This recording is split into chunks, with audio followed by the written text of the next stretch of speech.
I am Jessica Adler, and I am a board member of DC Refers, and I will be moderating today. I just wanted to tell you all a little bit about DC Refers. The basics of constructing a fee agreement. It's pretty simple when you look at DC Rule 1.5B and 1.5C, which are the two rules that primarily deal with fee agreements. You can actually comply with the rule in most representations by simply creating a writing that covers the scope, the fee, and the expense involved. So a unilateral letter from the lawyer to the client, or an email perhaps from the lawyer to the client, that confirms the representation and details the scope, the problem solving you're going to do for the client, the fee arrangement, and addressing how expenses of the representation are going to be handled, is sufficient to comply with the rule in most representations. If you are in a contingent fee representation with the client, then that you have to look at 1.5C because it uses the word agreement in paragraph C of the rule, and that suggests to me it's got to be a contract, an actual contract, again, that covers scope, fee, and expense. I think best practice, frankly, is to have a contract in every situation. But the essential required provisions in DC are simply the scope, fee, and expense. Everything else is up to the lawyer and the client to work out and to negotiate, and so on. There are no formal fee agreement, templates or forms in the district. There are no, forms that are blessed by the bar or by the DC Court of Appeals. Caitlin and I put together a zip file of sample forms that we're happy to send to you. You just reach out to us by email and we'll send you the zip file. And if you want us to take a look at your fee agreement, give you feedback, we'll do that. We don't write fee agreements for lawyers. We're not really allowed to do that. We don't give legal representation to members, but we'll give you a lot of good feedback along the way to make sure that your agreements are rule compliant. And the interesting thing about DC these days is that you don't necessarily know from reading the rules what's required in a fee agreement.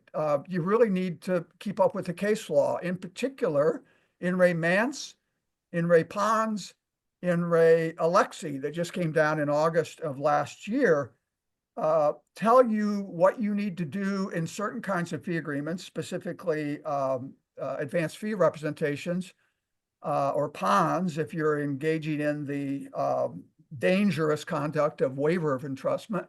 But most recently, in Re Alexi tells us that the DC Court of Appeals further clarified its holding in Re Mance and says that in an advance fee situation, in other words, you're getting paid before you start work, which is I think it's a great thing to do. You must have an earning mechanism specified in the fee agreement that explains when and how you are earning the advance fee. And if you don't have that, then you cannot take any of the fee from trust into operating until you've completed the representation. That's what in Re Alexi says. And you wouldn't know about that requirement for an advance fee representation by reading our rules. You would only know it by being aware of that opinion. So that's it for me. Virginia and Sonali, anything to add on that?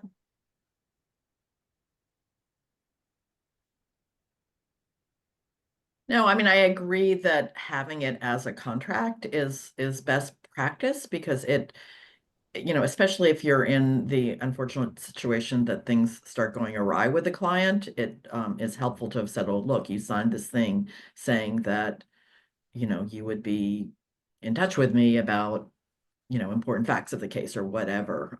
It just it's a little bit of a CYA, and I think that's helpful.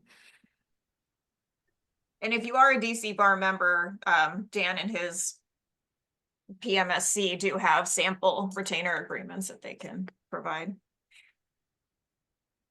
Virginia and Sonali, do you guys want to talk a little bit about how you tailor your fee agreements in a low bono case and what might be different and what you might want to pay attention to? Sure, I can jump in. I find that scope is very important in all cases, but specifically in low bono cases, just so that the client knows exactly what you are representing him or her or they for. For example, I had a case where I agreed to represent a client for, it was like a modification hearing, modification of custody. After that, and I specifically said, this is what we're representing. I'm agreeing to come represent you for. I will not do any further reconsiderations, appeals, anything like that. And so, she then asked me to do the appeal or the reconsideration motion. And I told her, no, you'll have to sign another agreement in order for me to proceed. So I think that's very important in low bono cases specifically to have the scope in there.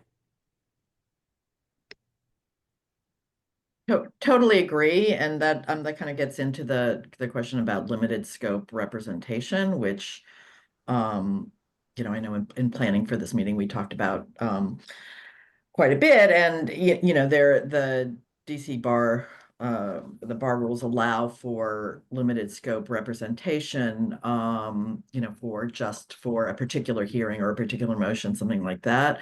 I think when we discussed it, we all agreed that it certainly comes with some potential pitfalls, and you need to be really careful about doing limited scope. It is a great option to have out there in kind of the box of tools for parties that can't retain you on a full basis, but it's really easy to sort of become a slippery slope, and it's a real effort to stay within the lane that you created. So you want to be really careful about limited scope, both in terms of specifying what the scope is, as Sonali said, but also even more so kind of constantly reminding yourself, no, wait, you're only retained to do X. You can't go out beyond that without signing a new retainer agreement.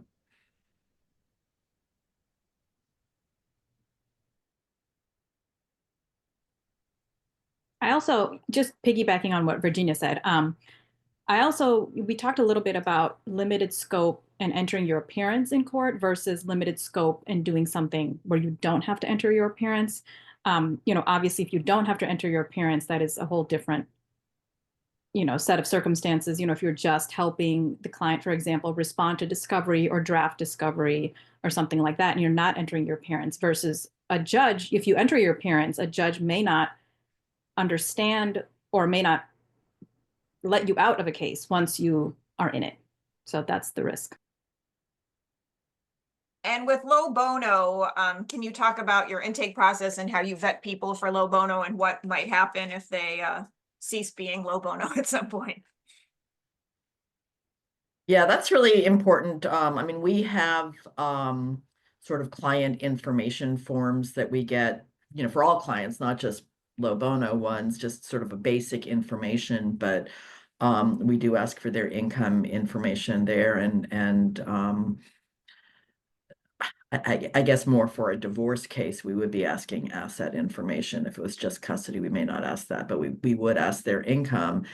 And we haven't asked for extra verification other than what they provide on the intake forms. But we have added language in a retainer agreement about if we later learn that they have additional income that they haven't told us about, or if their income changed, maybe they were unemployed when they retain you, but then they got this great job, they don't necessarily qualify for low bono anymore. We reserve the right to change the billing amount then. And also, we in our low bono template for retainer agreement, we put in there that this is a reduced fee rate based on the client's qualifications, partly just because, you want, if it's produced in discovery, you want your peers to know, this is not your regular rate, you do have a market rate otherwise. And it's also for the clients to remember that too, that they're that they are getting a benefit from you. So Sonali, do you have Yeah, anything no, to- I was just trying to think if I had anything else to add. I do put the reduced fee rate in there and specify that it's reduced fee. In addition to your clause about if the income changes, I also have within that clause, I have, other things like inheritance or something else where the income would affect their rate. That is also included in my paragraph. But I don't do any outside vetting besides what they tell me. I get cases through DC Refers, and they do a pretty good job in their template about, what the income is and how many people are in the household and things like that. So I do use that from DC Refers, and I don't ask for extra verification usually. And If I, it's a divorce, if it's a divorce case, you're going to get that through discovery anyway. Not so much for custody. But there's also you mentioned inheritance. So I mean, sometimes you have questions about someone who has a very reduced income, but they have a sizable bank account, or maybe their parents are paying, their relatives paying, and the relative has lots of money, but do you give them the low bono rate for that? and DC Refers does have a relatively recent policy where we do take into account assets as well as income in determining if they qualify for low bono. Yeah, I think I had one incident where the client I found out had just lied about the income, and actually the opposing counsel sent me a tape that her client had made of my client bragging about how she had lied about her income to get a reduced rate. So there were numerous problems with that client, and that was not the only one, and we ended up withdrawing representation. But but that's out of I don't know how many dozens. That's the only time that that's happened. You guys both have your own practices, so is it generally pretty discretionary with when you will accept clients at a low bono? Do you have a formal policy for it, or is it? We have an informal policy. I mean, we have the less than 400% of the poverty level. I will say that our low bono rate, with DC Refers, it's 150 an hour. If we have low bono that comes in from somewhere else, we've raised that to 200 an hour, just for cost concerns. And then above that, we do it just sort of on a seat of the pants. Sometimes someone is just a little bit over, so maybe we do it at 250, or we have a lot of my partners and I have a lot of discretion. We each exercise our discretion as we see fit. Yeah, similar here. It's discretionary if I can, take another case, if I can handle another case. For DC Refer, same thing. I use their rate that they provide. I'm also on the World Bank reduced fee rate, and that's different. That's 250. So, depends on where the clients come from. And same thing, like Virginia said, if they're over 400%, then I'm not going to maybe charge them the full market rate that I normally charge. If they're just, a little bit over the 400, I'll still give them some reduced rate. I mean, and sometimes it can depend on the case too. I mean, if it's a client who is going to just put you through misery and they're above the 400%, then it's like, okay, maybe I'll take this case, but it's going to be full fee if you want me to do it. So. And how do you guys deal with making or trying to make sure that you get paid? Because I know it can be hard with all clients, including low bono and full paying clients. Yeah, I think that's one that we've sort of learned by trial and error. It's just really important to get a reasonable retainer up front, and also to set the client's expectations up front. But like in a low bono case, what percentage would it be of a non-low bono retainer? Like how much less are you taking generally? So we don't really look at it that way. I do it more by hours. So if something's in litigation, we'll ask for a 40-hour retainer. And if that's at $150 an hour, it'll be 40 hours at that, as opposed to the market rate. I also, as I'm explaining this to the client, I say that, look, this is in litigation. If this goes through to trial, it's not going to be $6,000. It's going to be a lot more than that. And you know, if something's going to go to trial, even at a low Bono rate, it's going to end up being tens of thousands of dollars. And I think it's really important to set their expectations early on. And if they can't come up with the retainer, they're probably not going to be able to pay you to represent them through, you know, through the litigation. And that's, you know, if you're comfortable knowing that you will end up doing it pro bono, that's fine. But you know, you will end up not getting paid. And you know, if you want to keep doing this work, you need to keep getting paid. So that's not in anyone's interest.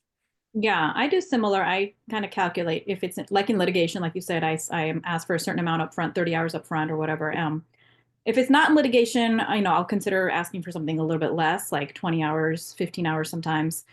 If they're just wanted, you know, at the beginning, like if they're trying to negotiate a settlement or something like that. But yeah, I do find that once they pay that initial retainer, you know, they may not be able to pay anything past that. So, you know, if I do ask for 30 or 40 hours up front and it does end up going to trial, then sometimes I do, you know, wind up doing it for much less than I had anticipated. Do you have payment plan provisions in your retainer agreements for low bono clients? So we don't have it in our retainer agreement, but we will negotiate it with the client afterwards. Yeah. And we have, we use Clio, which is a billing software, which I think is wonderful and I highly recommend. And it can, it also will process credit cards. So you don't need to get a separate credit card processor, which, you know, not that you want your clients to go into tons of credit card debt, but sometimes that's, you know, the most reasonable way for them to pay you, especially with low bono clients. And they will do, Clio will also set up the payment plan to automatically go through every month. And we have a question in the comments, which I think Dan might be good to talk about, like evergreen and other types of retainers. Would you ask for a second retainer once the first one is spent down? Do you want to address different types of? Did you want me to address that? Yeah, I assume Sure. that's Yeah, in your wheelhouse. yeah, and I think that's a good idea, whether you're doing low bono or full fee, to have an evergreen provision. And the You want way to that explain what works, that is? yeah, the way that works is that when the balance in the trust account gets to be at a certain level, the client is obligated to replenish. And so some lawyers wait until, you know, they earned all the money and then ask. Other lawyers do it a little bit differently. And if your, you know, initial amount was 5,000, the first advance fee was 5,000, then you might say that when the balance in the trust account gets to be 1,000, you're obligated to send me $4,000 to bring it back up to the original $5,000 amount. Sort of the idea behind an evergreen is that you've always got enough money in trust to cover any unpaid work. That's kind of the concept behind it. When you have the trigger at a certain level in the trust account, and then the client is supposed to replenish. But you just have to monitor those things. I mean, you have to have a time and billing system that will tell you, you know, number one, you have to enter your data on a timely basis. You know, like I'm a big advocate of entering your time after you finish doing something, like right now, before you pick up the next file and go on to the next thing. Don't wait till the end of the day. Definitely don't wait till the end of the week, for God's sakes, because you're going to miss a lot of stuff that you did. But get in the habit of entering the time, and then you'll know where you stand. This is especially important when you have perhaps more than one biller on a particular file. If you have a lawyer and a paralegal that are keeping track of their time independently of each other, you know, you want them both to enter their time on a timely basis, so you know where you stand. And that way you can give the client a heads up, you know, dear client, given the way the work is going in the case right now, I anticipate that we're going to hit the trigger amount of X dollars in the trust within a week. So you need to get us the following sum to bring it back up to the original amount pursuant to our fee agreement, something like that, so that you can give the client a heads up. And obviously there's other options besides evergreen. You may have asked for 5 originally and know it's going to be more than 5, but not another 5. So you could always ask for an additional 2, but that may not be in your retainer agreement. So you can put evergreen provisions or other provisions in your retainer agreement as well. We have that provision in our agreement, and we've Evergreen? yeah, that to replenish retainer. We've gotten better at enforcing it. But I'll say, especially with low bono clients, as Sonali said, like a lot of times, for them to come up with the initial retainer, it may have taken them a while just to gather, money from friends or whatever. And it may not be realistic for them to replenish. And that's when we would go into a payment plan. I'll also say just about billing, again, sort of, I'm not being paid by Clio, but I mean, I don't even wait till I'm done doing something to keep track of the time. With Clio, you click on a timer, say what you're doing, and I'm keeping track of it as I'm doing the time. And I think that's really important. And it will also, if you set it up that way, you can set it up so that it will send a trust request for a new retainer when it gets to a particular amount. Again, we don't necessarily do that, but you can do that if you want. And of course, sending out regular invoices is very important, remaining on top of that and asking for more money if you are running out or running low, or making sure there is a payment plan in place. If you just let people slide, they often will. So it's important for the attorneys to stay on top of that.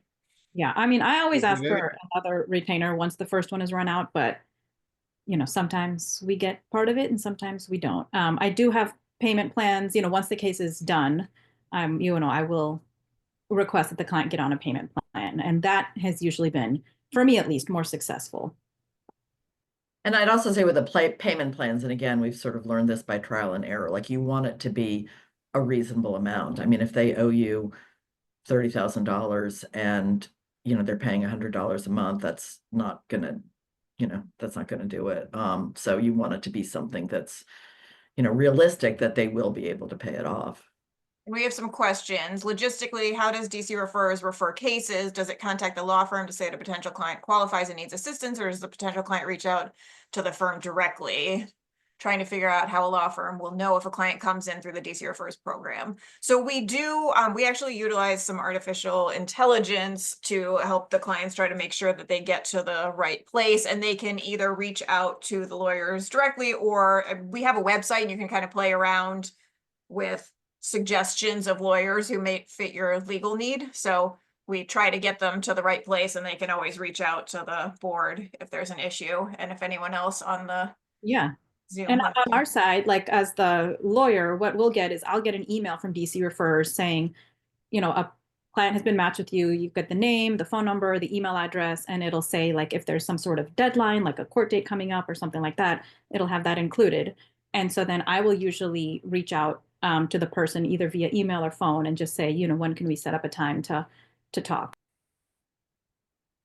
And then there's another question, how, if at all, do you use the language of sliding scale rates? So I wouldn't use that language personally. I think you would talk to the person and then figure out the rate and make sure you quote the person the rate you will use. And let them know that if their income increases or they have significant assets, that may go back to the full legal rate. But Virginia or Sonali, if you have different thoughts, certainly. I mean, I usually start by telling them what my market rate is, because again, even a low bono amount, it's a huge amount of money for people to pay for a lawyer. It just is, and it's not that I want them to feel guilty about the reduced rate, but I want them to know that like even though this seems like a lot of money, it's still it's still an accommodation. It's a lot less than what a market rate would be. So I do mention that. Yeah, same here. We have our website in the chat, so you can all check us out, dcrefers.org. And then we have another question to share redacted samples of fee agreements. So if you are a DC Bar member, you can reach out to Dan at dmills@dcbar.org, and he has many samples of fee agreements, not specifically for low bono, But he does have a lot of fee agreements that he can share with all DC bar members.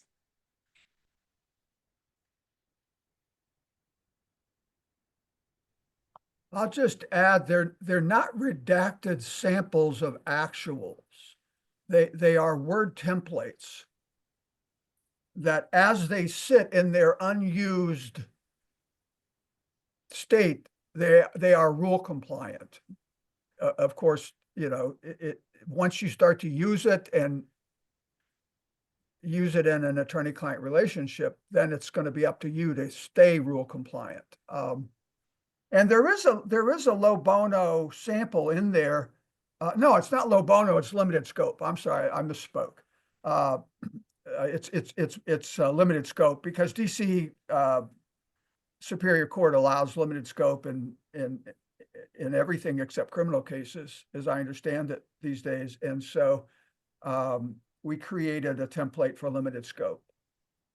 Oh, Dan, we have another question, which you're probably, I'm certainly can address this if you don't want to, but I think this is up your alley. What are the ethical rules around which account the retainer fee goes into? Yeah, the retainer goes into your IOLTA. And if you principally practice in the District of Columbia, meaning if a majority of your case income comes from DC matters, then you need a DC IOLTA. An IOLTA is a particular kind of trust account. It's a pooled trust account. You only need one of them.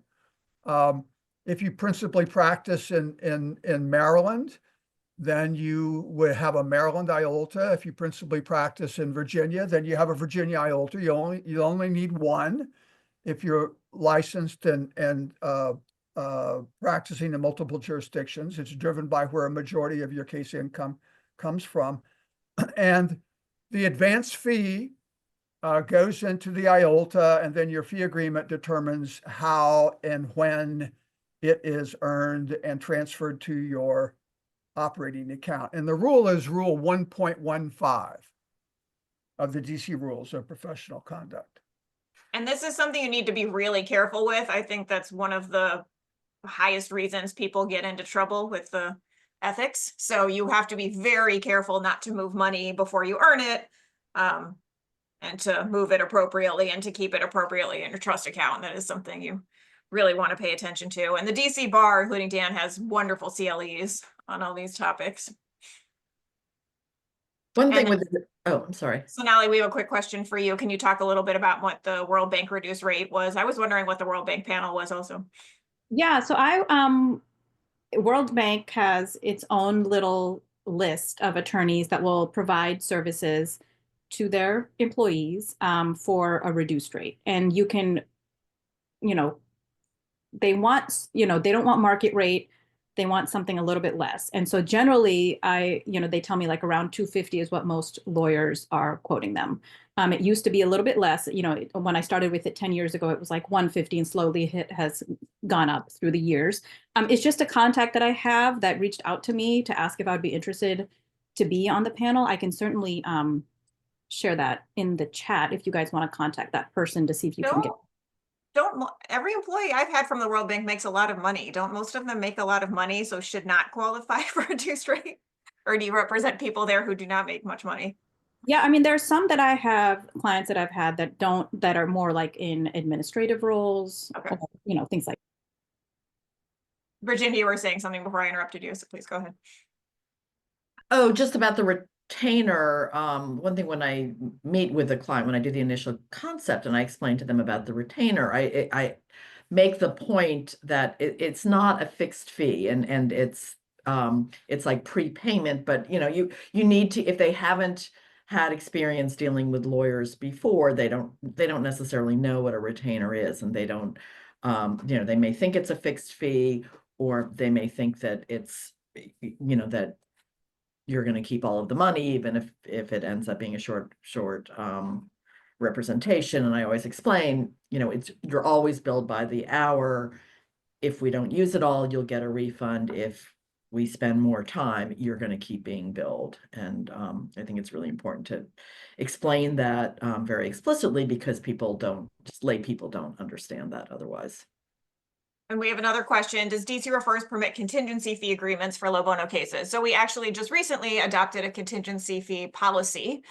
So we do have rates which have to be charged. I don't think they're honestly much less than market rates. So if you do contingency fee work and are interested in DC refers, we would love to talk further about that. But we do have a policy that you cannot charge higher than what our policy is. And I think that's available on our website, Nancy.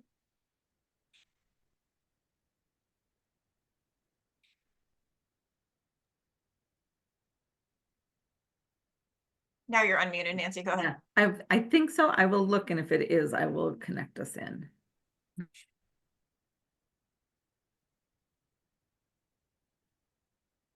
And then Virginia and Sonali, do you want to talk a little bit just about like credit card payments? You did a little bit, but how you do that? Do you have any like automatically recurring credit card payments or anything to help make sure you get paid with your low bono clients? Yeah, that's really easy to set up with Clio. And Yeah, you there's, utilize that. yeah, I do the same thing. I have Clio and they have like a link that you can just send out to the clients that will accept credit cards. And you can also have, if you have in your retainer agreement that payments after 30 days or whatever amount that you can charge interest on it, you can also set that up in Clio so that happens. We have that in our retainer agreement, but again, we sort of don't enforce it as a matter of course, but you know, we sort of reserve the right to do that. And so you can you can have that go into effect automatically with your billing software if you set it up that way.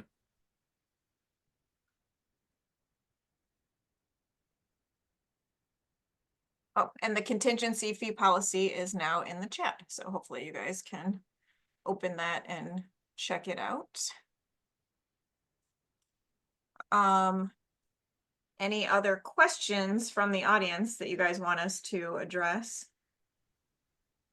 Do you do credit checks before you let them finance it? Or do you I just? never have. I don't know, Virginia and Sonali, have you ever done a credit check on a client? No. I think, you know, like if you take a decent retainer, it generally helps. I think all of us have occasionally not gotten paid. But if you do a decent retainer, it certainly helps get paid. We also now have our DC Refers Lawyer and Mediator Operations Manual in the chat. So please check that out if you're interested in DC Refers. Okay, thank you. So I don't do a credit check, but again, sort of what I've learned by trial and error, not just with low bono cases, but with any clients. When I get the information sheet, the little intake form that we do it for a consult, if on the list of debts, if they owe money to like every single person they've ever worked with, they're probably going to end up owing money to you too, and that's a real red flag. So I've kind of learned my lesson about that after a couple of cases. So that's just sort of word for the wise. Any other questions? I was gonna just add in, we're talking a lot about the folks who are 200 to 400% of the federal poverty guidelines. And we don't publish that like on our website, but for the folks here who are thinking about whether they would like to join our panel, what that amount is for a family of four is between $62,400 and $124,800. So they are people who have that size income. So when you're thinking about retainers and, you know, hourly rates and that kind of thing, that gives you an idea of the population that we're dealing with. I did wonder if folks wanted to talk a little bit more about limited scope representation as a way to try to manage costs, to have people manage costs, and what do you do and what do you not do on a limited scope basis or on a advise only basis. I mean, I can tell you I've drafted discovery for clients on a limited scope basis. I think that's really the only time that I've done limited scope is like drafting discovery or helping them respond to discovery. I have done limited scope for entering an appearance for a particular hearing. Again, I don't really like it very much. I don't, I think Sonali, when we were talking before, you said you don't like not having the control of knowing the full scope, which is absolutely true. And the slippery slope problem that I mentioned before. But what I do a lot of is the advice and consult, where, for example, the client is going into mediation with their spouse or the other parent. They're doing mediation without lawyers, but they want someone who they can, ask questions about, or, what to expect, or, to review something that's drafted, to talk through issues with. And I do that a fair amount. And that I haven't really had problems with the slippery slope. I mean, I may, sometimes that will change and I'll do a new retainer agreement for fuller representation, but those seem to work pretty well. Any final thoughts from our panelists before we sign off? Just a couple of things about about limited scope. My understanding is that the judges in DC Superior Court would really love for DC bar members to do a lot more limited scope work in family court.